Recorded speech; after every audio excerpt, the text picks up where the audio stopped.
தியானம் என்பதை நம் இருப்பை உணர்தல்னு சொல்லலாம். அதாவது நாம் உயிரோடு இருக்கோம் என்பதை உணர்வது. இது முக்கியமான விஷயம் உணர்வது. அறிவது கிடையாது. நாம உலகை ஐம்புலன்களால தான் அறிந்து கொள்ள முடியும். ஐம்புலன்களும் உணரும் உலகை. அந்த உணரும் உலகை 6ஆம் அறிவை கொண்டு அறிந்து கொள்வோம். அதாவது இப்போ நம்ம ஒன்று தொடுறோம். அது தொட்ட உடனே அது சூடாக இருக்கா குளிர்ச்சியாக இருக்கான்னு அந்த தொடு உணர்வு முடிவு பண்ணுறது கிடையாது. அது மூளைக்கு போய் ப்ராசஸ் பண்ணி அந்த மூளை சொல்லுது அது சூடாக இருக்குது குளிர்ச்சியாக இருக்குது அப்படின்ட்டு. சில விஷயங்கள் மூளை வரைக்கும் போகிறது கிடையாது. அது பாராசிம்பட்டிக் நர்வ் சிஸ்டம்னு சொல்லிட்டு கட்டு வயிற்று பக்கத்தில் ஒரு மூளைக்கு இணையான ஒரு சிறு மூளை போன்ற ஒரு உணர்வு திரள் இருக்குது. அவை முடிவு செய்யுது. ஏன்னா சில விஷயங்கள் உயிருக்கு ஆபத்தான விஷயங்கள் மூளைக்கு போய் மூளை சிந்திச்சு பதில் சொல்கிற வரைக்கும் நம்ம காத்துக்கிட்டு இருக்க முடியாது. நம்ம தொடர்றது பாம்பாக இருந்ததுன்னா உடனே நம்ம துள்ளி குதிக்க மாட்டோம். அது மூளைக்கு போய் ப்ராசஸ் பண்ணி அது பாம்புன்னு சொல்கிறதெல்லாம் கிடையாது. நம்ம அதுக்குள்ளே நம்மளுக்கு ஏதோ ஒரு சென்ஸ் வந்திருக்கும். நம்ம அங்கேருந்து ஓடி போயிருப்போம். ஸோ வாழ்க்கை வாழ்வதற்கு உயிர் வாழ்வதற்கு அடிப்படை ஐம்புலன்கள், அதாவது உடல். ஆனால் நம்ம அறிவு கூட கூட என்ன பண்ணோன்னா உடலை மறுக்க தொடங்கிட்டோம். இப்போது இந்து மரபில் இந்திய மரபில் உயர்தளத்தில் உள்ளது அத்வைதம். அத்வைதம் அத்வைதம்னா இரண்டுன்னு சொல்வது. அத்வைதம்னா இரண்டின்மை. அதாவது ஒன்று இருக்குன்னு கூட சொல்கிறது கிடையாது. ஒன்றே குலம் ஒருவனே தேவன் அப்படின்லாம் கூட இல்லை. இரண்டு கிடையாது. அது நாம் பிறர் இரண்டு கிடையாது. அப்போ எல்லாமே பிரம்மம் அப்படிங்கிறாங்க. அதனுடைய இன்னொரு வடிவம் தான் ஆன்மான்னு அவங்க சொல்கிறது. பகவத்கீதையில் என்ன சொல்கிறாங்க? ஆன்மாவை தீயால் சுட முடியாது, வாளால் வெட்ட முடியாது, தண்ணீரால் அதை அழுக்காக்க முடியாது, இப்படின்னு சொல்லிக்கிட்டே போவாங்க. அதாவது ஐம்புலன்களால் அதை உணரவே முடியாது அப்படிங்கிறாங்க. அப்போது என்ன அர்த்தம்? ஐம்புலன்களையும் தேவையே இல்லை, 6ஆம் அறிவு இருந்தால் போதும், பிரம்மத்தை உணரலாம் அப்படிங்கிற மாதிரியான புரிதல் கொடுத்துட்றாங்க. இது எவ்வளோ சிக்கலை ஏற்படுத்துது நம்மளுக்கு தெரிய மாட்டேங்குது. நம்ம அப்படியே கண்மூடித்தனமாக அதை ஃபாலோ பண்ணிக்கிட்டு இருக்கோம். உண்மையிலேயே ஒன்று புரிந்து கொள்ள முடியுமா? யோசிச்சு பாருங்கள். நம்ம ஐம்புலன்களால் இல்லாத ஒன்று இருக்குன்னு எப்படி நிரூபிக்க முடியும்? எப்படி நம்மளுக்கு தெரியும்? அது ஃபர்ஸ்ட் ஆஃப் ஆல் புற ஊதா கதிர்கள்னு இருக்குது, அகச்சிவப்பு கதிர்கள் இருக்குது. அது ரெண்டையும் நம்மளால் பார்க்க முடியாது. ஏன்னா வானவில்ல 7 வண்ணங்கள் இருக்குது. விப்ஜிஆர்னு சொல்கிறோம். வயலட்லேருந்து ரெட்டு வரைக்கும் 7 வர்ணங்கள். அந்த வயலட்டுக்கு அப்பால் இருக்கிறது தான் புற ஊதா கதிர்கள், ரெட்டுக்கு கீழே இருக்கிறது தான் அகச்சிவப்பு கதிர்கள். அது ரெண்டையும் நம்மளால் பார்க்க முடியாது. ஏன்னா நம்ம பார்வை புலன் 7 வண்ணங்களை மட்டும்தான் பார்க்கும். அந்த 7 வண்ணங்களோட வெவ்வேறு காம்பினேஷன்ஸ் அது புரிந்து கொள்ளும். அப்போது எப்படி நம்மளுக்கு தெரியும்? அது நேரடியாக நம்ம பார்ப்பதில்லை. அது வேறு வித வினைகளால், வேதி வினைகள் இவை போன்றவற்றால் அவை இருக்குன்னு நம்ம கண்டுபிடிச்சிருக்கோம். அப்போது அது எப்படி அதுக்கு பிரம்மத்துக்கும் சம்மந்தம் இருக்கும்? கொஞ்சம் யோசிச்சு பார்க்கணும். இப்போ ஒரு சின்ன எக்ஸாம்பிள். இப்போ என்னோடய அறையில் யானை இல்லை அப்படின்னு நான் சொல்கிறேன். இது எல்லோராலும் ஏற்றுக்கொள்ள முடியும். எப்படி எனக்கு தெரியுது யானை இல்லைன்ட்டு? ஏன்னா நான் ஐம்புலன்களால் உணர்ந்து சொல்கிறேன்னா, வெறும் அறிவை கொண்டு சொல்கிறேன். ஏன்னா அறிவை கொண்டு எனக்கு ஏற்கனவே யானைனா என்னன்னு தெரியும். ஸோ அந்த யானை ஏன் இங்கே இல்லைன்ட்டு ஐம்புலன்களால் அதை உணர முடியாததுனால நான் சொல்கிறேன். புரியுது இல்லையா? இப்போ யானை இருக்குன்னா எப்படி சொல்கிறோம்? கண்ணால் பார்க்குறோம், இல்லை காதால் யானையோட சத்தத்தை கேட்குறோம், மூக்கால் அதோட மனத்தை முகர்றோம். இப்படி ஏதோ ஒரு விஷயத்தில் அதனால் யானை இருக்குதுன்னு நம்ம கண்டுபிடிக்கிறோம். இப்போது இந்த ஐம்புலன்களும் இப்போ யானை உணர முடியலை, அதனால் யானை இல்லைன்னு சொல்கிறோம். இது வெறும் ஒரு வார்த்தை விளையாட்டு, ஒரு அறிவுஜீவித்தனமான புரிதல். ஸோ அத்வைதமெல்லாம் பார்த்திங்கன்னா ஒரு நடைமுறை வாழ்க்கைக்கு முற்றிலும் சம்பந்தமே அற்றது. அது ஒரு பிழையான ஆன்மீகம்னு நான் சொல்லுவேன். அத்வைதிகளை காட்டிலும் அகங்காரிகள் வேறு யாருமே இருக்க மாட்டாங்க. ஏன்னா வெறும் அறிவு அது. நீங்கள் சுற்றி இருக்கிறவங்க கவனித்து பார்க்கலாம். நான் அனுபவத்தால் உணர்ந்து சொல்கிறேன். இதன் அடிப்படையில் தான் எனக்கு பௌத்தத்தின் மீது மிகுந்த பிடிப்பு ஏற்பட்டது. ஏன்னா எங்கள் குடும்பம் வந்து அத்வைத மரபில் வருவது. அதனால் எனக்கு அந்த அத்வைதம் குறித்த புரிதல் மிக இளவயதிலே இருந்திருக்கு. அது உள்ளுணர்வு மூலமாக நான் புரிந்து கொண்டிருக்கிறேன். அப்புறம் நான் இல்லை, இருக்கிறதுலே பிரச்சனை நான் தானே. நானே இல்லைன்னா என்ன பிரச்சனை இருக்க முடியும் யோசிச்சு பாருங்கள். இப்போ நான் உயிரோடு இல்லைன்னா எனக்கு பிரச்சனை இருக்குமா ஏதாவது? நான் உயிரோடு இருக்கிறது தான் பிரச்சனை. இது ரொம்ப ஆழமான கேள்வி. ஷேக்ஸ்பியர் ஹாம்லெட்டில் கேட்டிருப்பார், to be or not to be. உயிரோடு இருக்கணுமா இல்லையா? அதே மாதிரி காம்யூ வந்து சொல்லியிருக்காரு அவருடைய புக்கில் வந்து மனிதன் எதிர்கொள்ளக்கூடிய முக்கியமான தத்துவ கேள்வி என்னென்னா தற்கொலை செய்து கொள்வதா கூடாதா அப்படிங்கிறதா. ஸோ நம்மளுடைய இருப்பு தான் பல பிரச்சனைகளை உருவாக்குது. நம்ம இல்லாமல் போயிட்டா அதைத்தான் பௌத்தம் நான் இன்மைன்னு சொல்லுது. இதையும் வந்து இந்திய மரபில் நேதின்னு சொல்கிறாங்க. நான் இல்லைன்னு உணர்ந்துட்டே வர்றது. இப்போது நாம் யாருன்னு நம்ம எல்லோருக்குமே தெரியாது. ஆனால் நாம் யார் அல்லன்னு நம்ம எல்லோருக்குமே தெரியும். நான் மேஜை அல்ல, நான் பெண் அல்ல, நான் குழந்தை அல்ல, நான் கடவுள் அல்ல, நான் ஒட்டகம் அல்ல, நான் சிலந்தி அல்ல, நான் குடிகாரன் அல்ல. இப்படிவே சொல்லிகிட்டே போனோம்னா எது மிச்சமாகும் யோசிச்சு பாருங்க. அதுதான் நாம். அப்போது வந்து என்ன ஆகுதுன்னா, அறிவை கொண்டு நம்ம வாழத் தொடங்கும் போது ஐம்புலன்களையும் மறுக்கிறோம், உடலை மறுக்கிறோம். உடல் தான் உயிர் வாழ்வதற்கு அடிப்படையே. உடல் இல்லாமல் உயிர் வாழ முடியாது. ஸோ இன்னைக்கு அது பெரிய பிரச்சனையாயிட்டிருக்கு. எல்லாம் வந்து அறிவுஜீவித்தனமாக வாழ்ந்துக்கிட்டு இருக்கோம். நம்ம கற்பனைகள்லையும் கனவுகள்லையும் வெறும் வார்த்தைகள்லையும் வாழ்ந்துக்கிட்டு இருக்கோம். அப்போது நம்ம மீண்டும் நம் உடலுக்கு உயிரூட்டுவது, உடலின் மூலமாக நம்மை உணர்வது தான் உண்மையான தியானம். ஏன்னா உடலின் மூலம் நீங்கள் உணரும்போது அது நீங்கள் நேரடியாக உணர்வது. அது உங்களுக்கு வேறு எதுவுமே தேவை கிடையாது. அந்த இடத்துல மொழி கூட தேவை கிடையாது, அறிவு தேவை கிடையாது. ஏன்னா நீங்கள் உணர்ந்துட்டுருக்கீங்க. அப்போது அது ஒரு அற்புதமான ஒரு புரிதல் அது. ஆனால் நம்ம ஏன் உடலை உணர மாட்டேங்கிறோம் அப்படின்னா, உடலில் பல நோய்கள் இருக்குது, உடலில் பல சிக்கல்கள் இருக்குது. உடலை கவனித்தோம் அப்படின்னா அதுக்குள்ளே இருக்கிற காமம் தூண்டப்படும், அதுக்கு நம்ம பதில் சொல்லணும். ஸோ எல்லாமே என்ன பண்ணிட்டோன்னா அந்த உடலை மறுப்பதன் மூலமாக உடலில் ஒரு சிக்கல்களெல்லாம் மறக்க பார்க்குறோம், தவிர்க்க பார்க்குறோம். ஒரு விதத்தில் அது வசதியாக இருக்குது. ஆனால் அதே சமயம் அது உடல் மூலமாக கிடைக்கிற மகிழ்ச்சியையும் நாம் மறக்கிறோம், தவிர்க்கிறோம். அப்புறம் எதுக்கு வாழ முடியும்? எப்படி வாழ முடியும் நம்ம? அதுதான் இன்றைய சிக்கல். இன்றைக்கி அறிவு அதிகமாயிட்டே போயிட்டுருக்கு. அறிவை சேகரிப்பது மிக எளிது, ஆனால் உடலை புரிந்து கொள்வது மிக கஷ்டம். மற்ற வேறு சிலர் என்ன பண்ணுறோன்னா, உடலில் நோய்கள் இருக்குது, வலி இருக்குது, தலைவலி இருக்குது, வயிற்று வலி இருக்குது, இதெல்லாம் கடுப்பு தருது, எரிச்சலை தருது, அதனாலேயும் நம்ம உடலை மறுக்க பார்க்குறோம். இல்லைன்னா உடல் மூலமாக மகிழ்ச்சியை தேட பார்க்குறோம். நல்ல உணவு சாப்பிடுவது, தூக்குவது, இது எல்லாமே வந்து உடலின் மூலமாக மகிழ்ச்சியை உணர்வது. அதுவும் பிழை. ஏன்னா அந்த மகிழ்ச்சியை தூண்டுவது வந்து நம்முடைய அகங்காரம். அதுவும் மன செயல்பாடு. அகங்காரங்கிறது ஒரு மனதோட பிரதிபலிப்பு தான் அது. ஸோ இதை வந்து தியானம்ங்கிறது என்ன அப்படின்னா, 6ஆம் அறிவிலிருந்து அது உயர் தளத்தில் இருக்குது. அங்கேருந்து கீழே இறங்கி நம்ம உடலைக்கு வருவது முழுமையாக. ஸோ ஒரு இசை கேட்குறோன்னு வச்சுக்கோங்க. இசை வந்து ஒரு அருமையான ஒரு தியான அனுபவத்தை தரும். அதை குறித்து நான் ஒரு எளிய தியான வழிமுறைகளில் விளக்கியிருக்கேன். குறிப்பாக நீங்கள் ஒரு ஹெட்ஃபோனை போட்டுட்டு இசை கேட்டிங்க அப்படின்னா பல சப்தங்களை நம்மளால் கேட்க முடியும். அதுவும் பல நல்ல ஹெட்ஃபோன்ஸ் வந்து பார்த்திங்கன்னா ஒவ்வொரு சத்தத்தையும் வெவ்வேறு இடத்துல காமிக்கும்.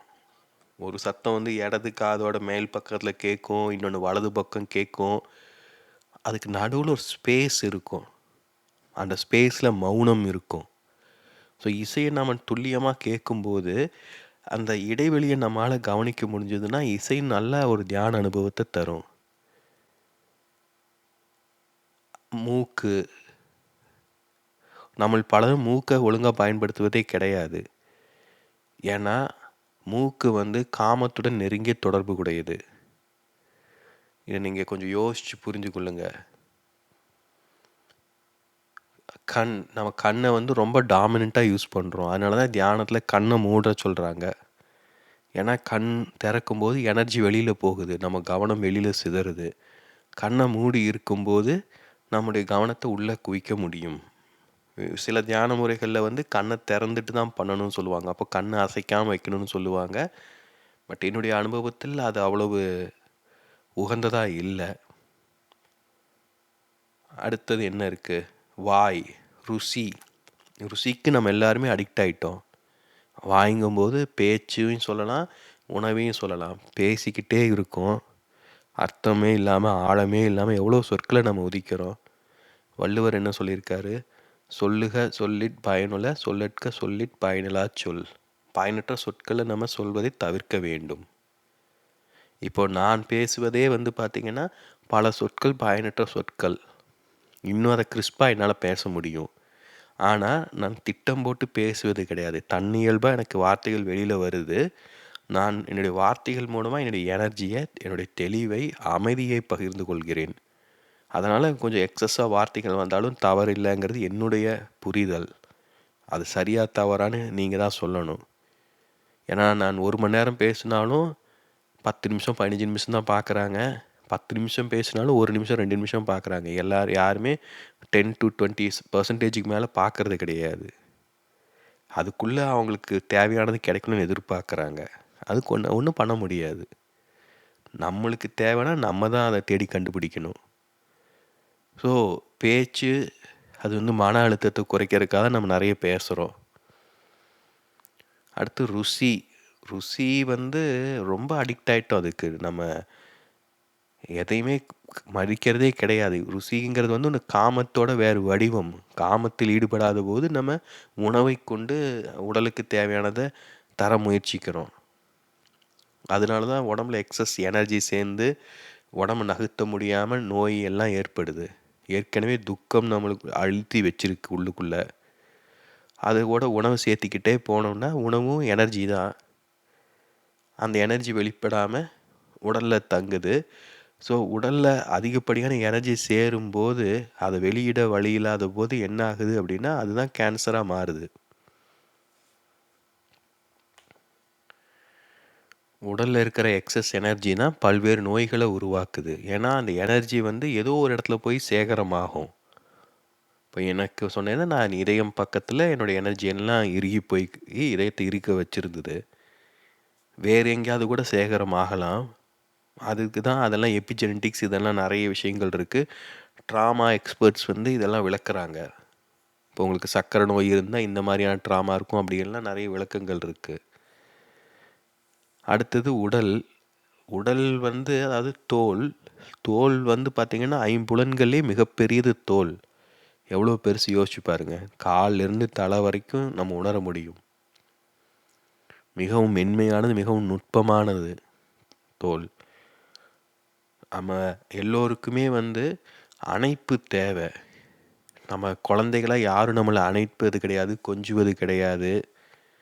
அது கொஞ்சுவதும் வந்தீங்கன்னா நான் சொன்னேன் வேற ஒரு காணொலியில் சொல்லியிருந்த மாதிரி கொஞ்சி குழந்தையோட எனர்ஜியை நம்ம கிரகித்துடுறாங்க, சக் பண்ணி எடுத்துடுறாங்க பெரியவங்க. அந்த அணைப்பு வந்து இதம் தருவதாக இருக்கணும், ஆறுதல் தருவதாக இருக்கணும். ரொம்ப அழுத்தம் கொடுக்கக்கூடாது. ஒரு தென்றல் வருடும்போது எவ்வளவு நம்ம ஒரு நிம்மதியாக உணர்கிறோம். அது மென்மையான உணர்வு, அதுதான் அழகு. எல்லாமே மிதமாக இருக்கும்போது அழகாக இருக்கும். ருசி மிதமாக இருந்ததுன்னு அழகாக இருக்கும். இப்போ எனக்கு ஜப்பானிய மரபின் மேலே பெரும் ஈடுபாடு இருப்பதற்கான ஒரு உணவும் ஒரு காரணம். அவங்க உணவுலலாம் எந்த ஸ்பைசஸுமே இருக்காது, மசாலாவே இருக்காது. சுஷிங்கிறது ஒரு பச்சை மீனை வந்து ஒரு கவளம் அரிசி சோறோடு வச்சுருப்பாங்க. அதை சாப்பிட்றது, அது சோயா சாஸில் டிப் பண்ணி சாப்பிட்றது. ஸோ எவ்வளோக்கெளவு உணர்வுகள் அந்த 5 புலன்களையும் மென்மையாக பயன்படுத்துகிறோமோ அந்தளவு நுட்பமாக நம்முடைய வாழ்க்கை புரிதலும் இருக்கும். மனம் அவ்வளோ நுட்பமாக செயல்படும். நுண்ணறிவுங்கிறது அதுதான், நுட்பமான அறிவு. இப்போது நம்ம அறிவை விட்டுட்டு நம்ம உடலுக்கு இறங்கணும் நம்ம. அப்போது உடலை உணரணும். உண்மையில் அதுதான் தியானம். நீங்கள் உடலை உணரும்போது இப்போது ஒரு தென்றல் காற்றை வந்து நீங்கள் ஃபீல் பண்ணும்போது மனம் செயல்படாது. மனம் அமைதியாக இருக்கும் அந்த இடத்துல. அது ஒரு தியான உணர்வு. அப்போது இதை வந்து நம்ம முயற்சியாலவே மேற்கொள்ளலாம். அதுக்கு நான் சில வழிமுறைகளை சொல்கிறேன், கவனித்து பாருங்கள். இது உங்களுக்கு அணுக்கமானது ஏதோ அதை எடுத்துக்கோங்க. ஸோ இப்போ வந்து உடலுக்கு இதம் தரும் ஆடைகள் அணிங்க. நம்ம என்ன பண்ணுறோம், பெரும்பாலும் ஜீன்ஸு போட்டுக்கிறோம், வேறு ஏதாவது ட்ரெஸ் பண்ணுறோம். ட்ரெஸ்ஸு வந்து அழகுக்கு தான் நம்ம அணிகிறோம், கம்ஃபர்ட்டுக்கு அணிகிறது கிடையாது. அதில் ரொம்ப நுட்பங்கள் இருக்குது. அது நீங்கள் முயற்சி செஞ்சு பார்க்கும்போது தான் தெரியும். எனக்கும் சின்ன வயசில் வந்து ஜீன்ஸ் எல்லாம் போட்டுட்ருப்பேன், ரொம்ப இறுக்கமான உடைகள்லாம் அணிஞ்சிக்கிட்டு இருப்பேன். ஆனால் அந்த உடலோட மென்மையை புரியும்போது அதுக்கேற்ற மாதிரியான உடை தேவைப்படுது. ஒரு நல்ல ஒரு காட்டன் உடைய போல் இதம் தருவது வேறு எதுவுமே கிடையாது. அதுவும் வந்து சிலர்லாம் ரொம்ப சென்சிட்டிவ். என்னுடைய ஆசிரியர் ஒருவர், அவர் ரொம்ப சென்சிட்டிவான ஆள். அவருக்கு வந்து ஆர்டிஃபிஷியல் டையே ஒத்துக்காது, அவர் உடல் ஏற்றுக்காது. அவர் நேச்சுரல் டை பயன்படுத்தி அந்த சாயங்களை கலர் அடிக்கப்பட்ட உடைகளை மட்டும்தான் அணிவார் அவர். அந்தளவு அவர் உடலுக்கு முக்கியத்துவம் தர்றாரு. ஸோ அது உடை தொடக்க முக்கியமாக. அப்புறம் வந்து அந்த எல்லாத்தையுமே ஃபீல் பண்ணணும். அதாவது ஒரு வெந்நீரில் குளிக்கிறோம் அப்படின்னா அந்த வெந்நீரை உடலில் உணரணும். ஒரு பச்சை தண்ணி இருக்குன்னா அதை உணரணும். ஒரு தொடுறோம் அப்படின்னா அந்த தொடுகையை முழுமையாக உணரணும். தொடுகை வந்து பல புரிதல்களை தரும். சொர சொரான் இருக்கா, வளவளான் இருக்கா, அந்த டெக்ஸ்சர், நிறைய விஷயங்களை நம்ம தொடுகை மூலியமாகவே உணர முடியும். கண்ணை மூடிட்டு சில பொருட்களை தொட்டு தடவி பாருங்கள், அது வித்தியாசமான ஒரு புரிதலை தரும் உங்களுக்கு. அடுத்தது மெய், என்னென்னு வாய். வாய்ங்கும்போது இப்போ உணவை வந்து ருசிக்காக சாப்பிடாம தேவைக்காக சாப்பிட்டு பாருங்கள். உங்களுக்கு எங்கே உணவு ரொம்ப பிடிக்கும் அதை நிறுத்தி பாருங்கள். உங்களுக்கு பிடிச்ச ருசியை ஒரு சேலஞ்சாக அதை எடுத்துக்கோங்க. ஏன்னா நான் அதை நன்றாக உணர்ந்திருக்கேன். நான் கானா வருவதற்கு முன்னாடி லண்டனில் கொஞ்ச நாள் இருந்தேன். அப்போ வந்து அப்போ தான் அந்த ருசியோட அடிக்ஷன் எனக்கு புரிஞ்சிச்சு. அந்த இந்திய உணவுக்காக ஏங்கும் உடம்பு, நாக்கு ஏங்கும். கானா வந்த போதும் அப்படி தான் இருந்தது. என் மனைவி வந்து வெவ்வேறு விதமான ரெஸ்டாரண்ட்டுக்கு கூப்பிட்டு போவாங்க. எதுவுமே என்னால் சாப்பிட முடியாது, ஏன்னா எனக்கு நல்ல புளிப்பும் காரமும் தேவைப்பட்டுச்சு. அதனால் பல உணவு வகைகள் என்னால் சாப்பிடவே முடியலை. இப்போது நிலைமை முற்றிலுமே வேறு. எனக்கு எந்த உணவுமே ருசிக்காக நான் சாப்பிடுவதில்லை, என் உடலின் தேவைக்காக தான் நான் சாப்பிட்றேன். நான் வெறும் இனிப்பு பிரியன். இனிப்பு நிறைய சாப்பிடுவேன், சாக்லேட்னால் ரொம்ப பிடிக்கும். ஆனால் இனிப்பு என் உடல் ஏற்றுக்கொள்வதில்லை. ஏன்னா இனிப்பு வந்து உடனே எனர்ஜியை தூண்டிவிடும், சீக்கிரம் டைஜஸ்ட் ஆகிடும். ஸோ என்னுடைய உடனே என் மனதில் வந்து குழப்பங்கள் ஏற்பட்டுரும். ஏன்னா அந்த எனர்ஜியை வந்து ஹேண்டில் பண்ண முடியாது என்ன உடலால். அது மனதை குழப்ப தொடங்கிடும். காரம் விரும்பி சாப்பிடுவேன், காரமே சாப்பிட முடியாமல் இருந்தேன். இப்போ திருப்பியும் வந்து நான் வேறு விதமான உணவு வகைகள் நிறைய காரத்தோட அது ஒரு சில சீன உணவு வகைகளை நானே தயார் செஞ்சு இப்போ சாப்பிட்டுக்கிட்டு இருக்கேன். இதெல்லாம் என்னுடைய அந்த உடலில் ஏற்படும் மாற்றங்கள் ருசியிலையும் மாற்றத்தை ஏற்படுத்தும். இப்போ ருசியை நம்ம மாற்றினோம்னா உடம்புலையும் அது மாற்றத்தை ஏற்படுத்தும். ஸோ அதை கவனித்து பாருங்கள், ருசியில் என்னென்ன மாற்றத்தை ஏற்படுத்த முடியும்னு பாருங்கள். கண்ணு தான் சொல்கிறேன், நம்ம கண்ணை ரொம்ப டாமினண்ட்டாக யூஸ் பண்ணுறோம், எதையாவது பார்த்துக்கிட்டே இருக்கும். அது அசைவு வந்து பார்த்திங்க அப்படின்னா மனசுக்குள்ளே வந்து ஒரு பதட்டத்தை தரும். நம்ம ஏன் இப்போ வந்து ரொம்ப அடிக்டாக இருக்கோம், இப்போ சேனல் சர்ஃபிங் பண்ணிக்கிட்டே இருப்போம். நிறைய பேர் சேனலை மாற்றிக்கிட்டே இருப்போம், எதையும் உருப்படியாக பார்க்க மாட்டோம். குழந்தைங்க வந்து டிவிக்கு அடிக்ட் ஆகிடுறாங்க, நம்மளும் சினிமா பார்க்குறோம். நிறைய ஏதாவது நம்மளுக்கு அசைஞ்சிக்கிட்டே இருந்ததுன்னா அது ஒரு வாழ்க்கை நகர்ற மாதிரியான ஒரு உணர்வை தருது நம்மளுக்கு. அசையாமல் இருந்ததுன்னா போர் அடிக்குது, ஏதாவது அசைஞ்சிக்கிட்டே இருந்ததுன்னா வாழ்க்கை வாழ்கிற உணர்வு நம்மளுக்கு தருது. ஏன்னா நம்ம ஆதி காலத்தில் இருந்தபோது ஒரு செடியோ புதரோ அசைஞ்சுது அப்படின்னா உடனே மனம் வந்து ஒரு அலர்ட் ஆயிரும். அந்த செடிக்கோ புதருக்கோ பின்னாடி ஏதோ ஒரு மிருகம் இருக்கலாம், அது நம்மளை தாக்கலாம். அப்போ அந்த பதட்டம் வந்து நம்ம உயிரோடு இருக்கிறோங்கிற ஒரு ஃபீலை தருது. இப்போ வந்து நம்ம நாகரிக உலகத்தில் அப்படி எதுவும் நடக்க போகிறது கிடையாது. அசைஞ்சா எதுவும் பின்னாடி இருந்து புலி வந்து தாக்க போகிறது கிடையாது. அதனால் வாழ்க்கையே டல்லாக போயிடுச்சு. ஏன்னா ஒரு ஆபத்து இருந்ததுன்னா ஒரு பதட்டம் இருக்கும், ஒரு நெர்வஸ்னஸ் இருக்கும். அது ஒரு நம்ம உயிருடன் இருக்கோங்கிற ஒரு புரிதலை நம்மளுக்கு தரும். அதனால் என்ன பண்ணுறோன்னா, இப்போ கண்ணை நம்ம அசைக்காமல் டிவியை அசைக்கிறோம். டிவியில் காட்சிகள் நகர்ந்துக்கிட்டே இருக்குது, செல்ஃபோனில் காட்சிகள் நகர்ந்துக்கிட்டே இருக்குது. இப்போ நான் உருவாக்கும் காணொளிகளையே ஒரு படத்தை போடாமல் ஒரு வீடியோவாக உருவாக்கினா நிறைய பேர் பார்ப்பாங்க. நான் கிட்டத்தட்ட பாட்காஸ்ட் மாதிரி தான் பேசிக்கிட்டு இருக்கேன். ஸோ அந்த அசைவுக்கு அடிக்ட் ஆகிட்டோம் நம்ம. அப்போது அதை வந்து டைவர்ட் பண்ண முடியுமான்னு பாருங்கள். கண்ணன் எப்படி பயன்படுத்துகிறீங்கன்னு கவனிங்க. இப்போ ஒரு ஓவியத்தை கவனிக்க, ஓவியத்தை விட நம்ம காணொளிகளை விரும்புவோம். ஏன்னா ஓவியத்தில் நம்ம அதை அழகாக கவனிக்க முடியும், அதுக்கு ஒழுங்கு கவனிக்க முடியும். இப்போ நான் உருவாக்கும் சில ஓவியங்கள்லாம் பார்த்த உடனே புரிந்து கொள்ள முடியாது. நிறைய ஓவியங்களை புரிந்தே கொள்ள முடியாது. அப்படின்னு வேணே தான் அப்படி உருவாக்குறேன். ஏன்னா மனம் எல்லாவற்றையும் புரிந்து கொள்ள முயற்சிக்கும். புரிந்து கொள்ள முடியாத அது எதுக்கு எனர்ஜியை செலவழிச்சிட்டுன்னு நினைக்கும். ஆனால் அதில் பின்னாடி ஒரு அழகு இருக்குது, ஒரு நுட்பங்கள் இருக்குது. அதெல்லாம் கொஞ்சம் யோசிச்சு பாருங்கள். கண்ணுக்கு அப்புறம் வந்து மூக்கு. இது வந்து நமக்கு மனதுக்கு இடம் தருவது. மூக்கை வச்சு நம்ம ஈஸியாக வந்து மனதுக்கு இடம் தரலாம். நல்ல உங்களுக்கு பிடித்த மனம், அதை வந்து உங்களை சுற்றி இருக்கும்படி வச்சுக்கோங்க. பிடிச்ச ஊதுபத்தி, சாம்பிராணி, உங்களுக்கு எதுக்கு மனசுக்கு இடம் தருதோ அது. நான் என்ன செய்கிறேன் அப்படின்னா, எசென்சியல் ஆயில், எனக்கு வந்து குறிப்பிட்ட ஒரு ஆயில் பிடிக்கும். ட்ராகன் பிளட்டுன்னு ஒரு ஆயில் இருக்குது, அது ரொம்ப மைல்டாக நல்லாயிருக்கும். அதை எப்போவுமே நான் கூட வச்சுருப்பேன். அந்த என்னுடைய கட்டை விரலுக்கும் ஆள்காட்டி விரலுக்கும் மேலே கொஞ்சம் அதை அப்பப்போ தடவிக்கிட்டே இருப்பேன். நான் 2 கைகளும் தடவிக்கிட்டே இருப்பேன். அதை முகர்ந்து கொண்டே இருப்பேன். அதை ஒவ்வொரு டைம் முகரும் போதும் நல்ல ஆழமாக மூச்சு இழுத்து விடுவேன். ஸோ ஒரு தியானம் மாதிரியும் இருக்கும், மூச்சு வந்து பயன்படுது. அது அந்த மனமும் வந்து மனதுக்கு இதம் தரும். ஸோ அதை நீங்கள் முயற்சித்து பார்க்கலாம். நீங்கள் உங்களுக்கு எந்த மனம் இயல்பாக இருக்கோ, உங்களுக்கு மனதுக்கு ஆறுதல் தருதோ அதை முயற்சி செஞ்சு பாருங்கள்.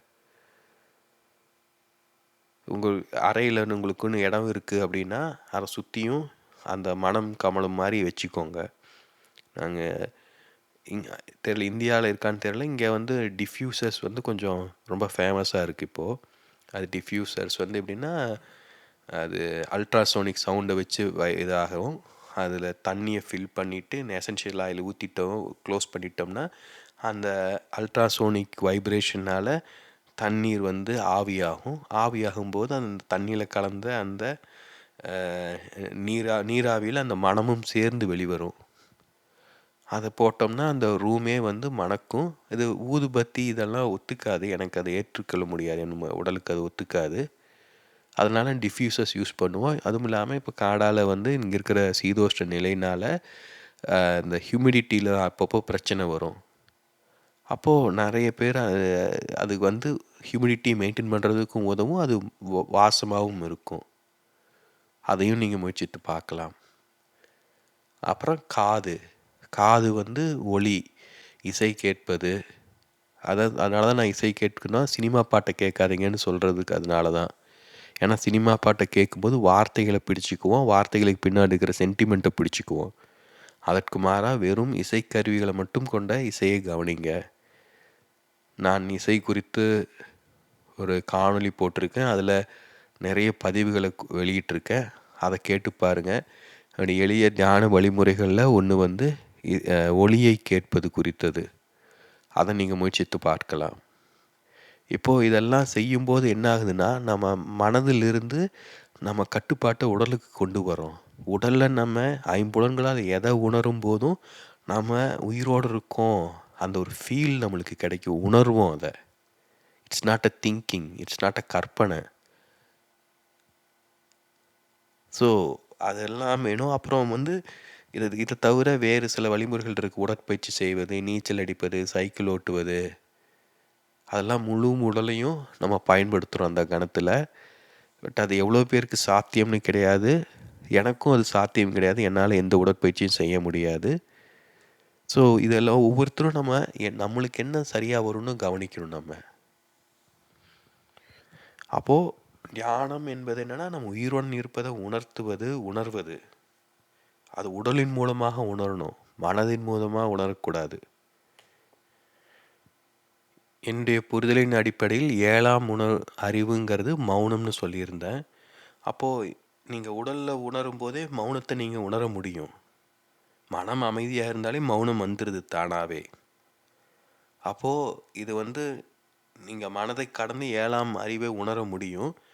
8ஆம் அறிவு எனர்ஜி. அது நீங்கள் உணவு கட்டுப்பாடு இதெல்லாம் கொண்டு வந்துட்டீங்க அப்படின்னா எனர்ஜி நேரடியாக உணர முடியும். ஸோ இது ஒரு ஈஸியஸ்ட் வே, ரொம்ப எளிதான வழிமுறை இதெல்லாம் நான் சொல்வதெல்லாமே. இதற்கு முன்னாடி நான் சொல்லியிருந்ததெல்லாம் கூட சிலருக்கு ஒரு ஒவ்வாமை இருக்கலாம். பட் இதில் ஏதோ ஒன்றை பிடிச்சிக்கோங்க, வெறும் மனதை பிடிச்சிக்கோங்க. வாசம், உங்களுக்கு பிடிச்ச வாசத்தை முகர்ந்து கொண்டே இருங்க. அது எப்போவுமே உங்களுக்கு அருகாமையில் இருக்கிற மாதிரி கவனிங்க. இப்போது இதெல்லாம் சொல்லணும். இங்கெல்லாம் நீங்கள் உங்கள் கற்பனையையும் உங்கள் க்ரியேட்டிவிட்டியும் பயன்படுத்தி உங்களுக்கு தேவையான விதத்தில் இதெல்லாம் மாற்றி அமைத்து கொள்ளலாம். இப்போ ஒரு உணவு இருக்குதுன்னு வச்சுக்கோங்க. உணவு சாப்பிட்றதுக்கு பொதுவாக அந்த உணர்வை முகருங்க. அந்த ருசின்னு நாக்க மற்றும் கிடையாது, அந்த உணவை முகர்வது. இப்போ நான் ஜப்பானீஸ் சூஷி இருக்குது. அது தவிர அந்த ரோல்ஸ்ன்னு இருக்குது. ஏன்னா சூஷிங்கிறது பியூர் ஜப்பானீஸ் ஸ்டைலு. அமெரிக்கர்களுடைய நாக்குக்கு தோதாக என்ன பண்ணாங்கன்னா ரோல் ஒன்று கண்டுபிடிச்சாங்க. அதில் என்ன பண்ணியிருப்பாங்க, சீவீடு பேப்பர் மாதிரி இருக்கும். அது மேலே அவங்க ஜாப்பனீஸ் ரைஸே ஒரு ஸ்டிக்கி ரைஸ்ன்னு இருக்கும். அந்த அரிசி ஒன்றோட ஒன்று ஒட்டுற மாதிரி இருக்கும். அதை போட்டிங்கன்னா ஒரு லேயரை போட்டு சப்பாத்தி தடவுற மாதிரி தடவிடுவாங்க. அந்த சீவீடுக்கு மேலே ஒரு தின் லேயர் ஆஃப் ரைஸ் அரிசி இருக்கும். அப்புறம் அது மேலே வேறு பல மீன், வேறு ஏதாவது இறைச்சி இதெல்லாம் வச்சு அதை நீள வாக்கில் வெட்டி சுருட்டி ஒரு ரோல் ஆக்குவாங்க. நீங்கள் கூகுள் பண்ணி பார்க்கலாம், சூஷி ரோல்ஸ்லாம் சர்ச் பண்ணி பார்த்தீங்கன்னா தெரியும். நானும் இதை பற்றி எழுதியிருக்கேன் என்னோடய வலைப்பூவில். அதில் நடுவில் கடுகு இதெல்லாம் போட்டிருப்பாங்க. நீங்கள் அதை ஒரு கடிச்சிங்க அப்படின்னா அந்த நாக்கில் அந்த டெக்ஸ்சர்ஸ் எல்லாம் ஃபீல் பண்ண முடியும். நம்ம என்ன குழம்பு ரைஸை போட்டு குழம்பை ஊற்றி அடிக்கிறோம், ஒரு டெக்ஸ்சர் ஃபீல் பண்ணுறதில்ல, வெறும் ருசியை மட்டும்தான் நம்ம உணர்கிறோம் நாக்கில். இப்போ நாக்கில் கரகரா மொறுன்னு இருக்கும், ஒன்று சாஃப்டாக இருக்கும். இப்போது அந்த ரைஸ் ஒரு மாதிரி இருக்கும், அந்த டெக்ஸ்சர் ஒரு மாதிரி இருக்கும். அதில் எள்ளு போட்டிருப்பாங்க, அங்கங்கே தூவியிருப்பாங்க. அப்போ எள்ளு ஒரு மாதிரி நம்ம நாக்கு உணரும். அப்போ மீன் படும்போது நாக்கு வளவளான்னு உணரும். அது கூட ருசி அவங்க எந்த மசாலாவும் சேர்த்தாதனால நீங்கள் அந்த ரைஸோட ரா டேஸ்ட்டை உணர முடியும். அந்த மீன் போன்ற விஷயங்களையும் எந்த மசாலாவும் சேர்த்துருக்க மாட்டாங்க, அதோட டேஸ்ட்டை உணர முடியும். ஸோ அது நம்மளை அறியாமல் அந்த உணவு வகைகள் நம்மளை ஒரு தியான நிலைக்கு கொண்டு போகும். இது எவ்வளோ அதாவது நான் ஏற்கனவே சொல்லியிருக்கேன், உணவுங்கிறது ஒரு பண்பாட்டின் ஸ்தூலமான வடிவம். மொழி என்பது பண்பாட்டின் சூட்சும வடிவம். ஒரு பண்பாட்டில் என்ன உணவு சாப்பிட்றோங்கிறது திடீர்னு யாரோ ஒருத்தர் முடிவு பண்ணுறது கிடையாது. அது நீண்ட காலமான ஒரு பழக்க வழக்கம். அப்போ ஜப்பானியர்கள் இதெல்லாம் செய்கிறாங்கன்னா அவங்களுக்கு இவ்வளோ நுட்பங்கள் இருக்குது. அதனால தான் இதெல்லாம் ஜென் மரபுலேருந்து வந்தது அவங்களுக்கு. ஸோ அப்போ அந்த உணவை முகரவும் செய்யலாம் இல்லையா? அப்போ அந்த உணவை வெறுமனை சாப்பிடாம அதோட மனத்தையும் நம்ம கவனிக்கலாம். இப்படி தான் நான் சொல்கிறேன். நீங்களே இதை க்ரியேட்டிவாக நிறைய விதங்களில் செய்ய முடியும். இப்போ இதெல்லாம் நீங்கள் பண்ணும்போது ஒரு விதமான ஒரு புத்துணர்ச்சி நீங்கள் உணரலாம் உடலில். நம்ம என்ன பண்ணுறோன்னா வேகமாக சாப்பிட்டுட்டு பண்ணுறோம். சாப்பாடை கூட நம்ம கவனித்து சாப்பிட்றது கிடையாது. அது ஒரு கடனேன்னு தான் சாப்பிட்றோம். நானும் அப்படி தான் இருந்தேன். எனக்கு உணவுக்கு பெரிய நான் முக்கியத்துவம் கொடுத்தது கிடையாது என் வாழ்க்கையில். இப்போவும் எனக்கு அது எவ்வளவுக்கு எவ்வளோ குறைவான நேரம் செலவிட முடியுமோ அவ்வளோவுக்கு அவ்வளோ குறைவான நேரத்தை நான் உணவுக்கு செலவிடுவேன். அதாவது தயாரிப்பதுக்கு நான் நேரம் செலவிட மாட்டேன். சாப்பிடுவதற்கு ஒரு ஒரு டீசென்ட் நேரம் எடுத்துக்குவேன். இதெல்லாம் நம்ம கவனிங்க. அதான் ஒவ்வொருவருடைய தேவைகள் வேறையாக இருக்கும், விருப்பம் வேறையாக இருக்கும். இப்போ நீங்கள் இதை உங்களுக்கு ஏற்ற மாதிரி நீங்கள் மாற்றிக்கலாம். இதெல்லாம் தான் தியானம், இதெல்லாம் தான் வாழ்க்கை, இதெல்லாம் தான் ஆன்மீகம். இது கோவிலுக்கு போய் சாமி கும்பிட்றதுனால என்ன மாற்றம் வருதுன்னு யோசிச்சு பாருங்க. எவ்வளோ ஸ்ட்ரெஸ்ஸு. ஒரு முக்கியமான நாளன்னைக்கு கோவிலுக்கு போனால் என்ன கூட்டம், அதெல்லாம் என்ன ப்ராக்டிக்கலாக என்ன விதத்தில் நம்மளுக்கு பலன் தருதுன்னு யோசிச்சு பாருங்க. அதுக்கு பின்னாடி நுட்பங்கள் இல்லாமல் கிடையாது. அது காலங்காலமாக இப்போது பண்பாடில் ஒரு உணவு எப்படி உருவாகி வந்திருக்கோ அதே மாதிரி தான் இந்த சடங்கு சம்பிரதாயங்களும் நீண்ட காலமாக உருவாகி வந்தது. ஆனால் அவை உருவாகி வந்ததுக்கும் இப்போ நாம் அதை செய்கிறதுக்குமான பர்பஸே மாறிடுச்சு கம்ப்ளீட்டாக.